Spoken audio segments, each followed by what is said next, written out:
Hello and welcome to KBRA Clips. I'm Kate Kennedy, Head of Media Relations.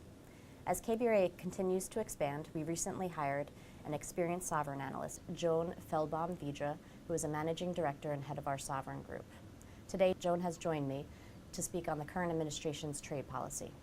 So Joan, tell us, why are the newspaper headlines on NAFTA an important role for you here at KBRA?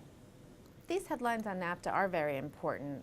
Should the rhetoric coming out of the Trump administration result in a structural change in Mexico's balance of payments, this would be something very important to us when we're looking at Mexico. To the extent that the changes that could be forthcoming with regards to NAFTA would change the growth prospects of Mexico, its external vulnerability, or socio and political risks, that would be something very, very important. One thing to note, though, there has been quite a bit of wavering on this and back and forth and U-turns, so we don't have a lot of clarity on the situation. But what we do know is trade policy appears to be a signature issue of the Trump administration, and I believe that is because the administration thinks that restricting trade will improve employment prospects here in the United States. Great. So what are your thoughts on your last comment, namely, will the Trump administration seek a wholesale renegotiation of NAFTA? He's been very busy, not just regarding NAFTA and Mexico, but also Canada. One of the items that's up right now is the issue that our dairy producers don't have access to the Canadian market, and that is definitely something that Trump has been very vocal about his opposition to, and his belief that's unfair. The Trump administration, Trump in particular, one of his first initiatives when he took office was to renege on the Trans-Pacific Partnership Agreement, which was not put into law.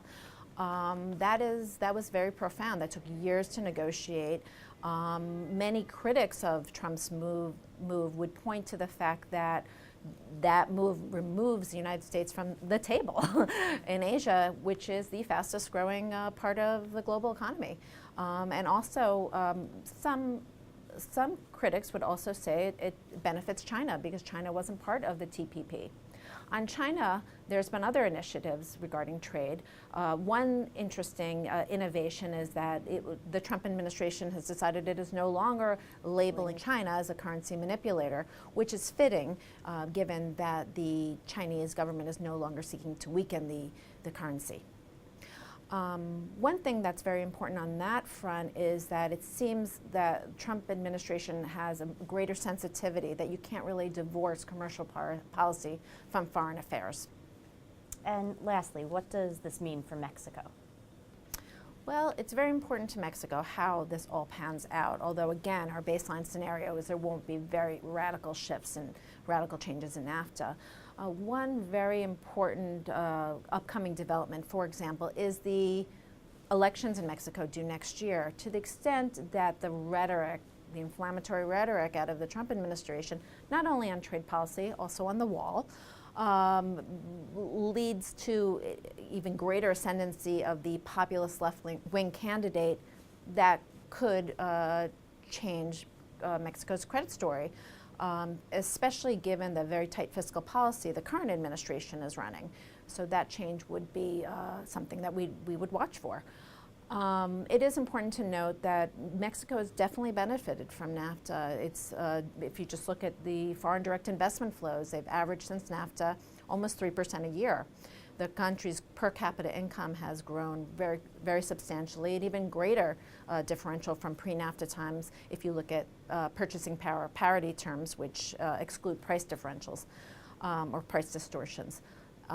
So a change in NAFTA would be significant for the country. Thank you, Joan, for joining us. And thank you for joining KBRA Clips.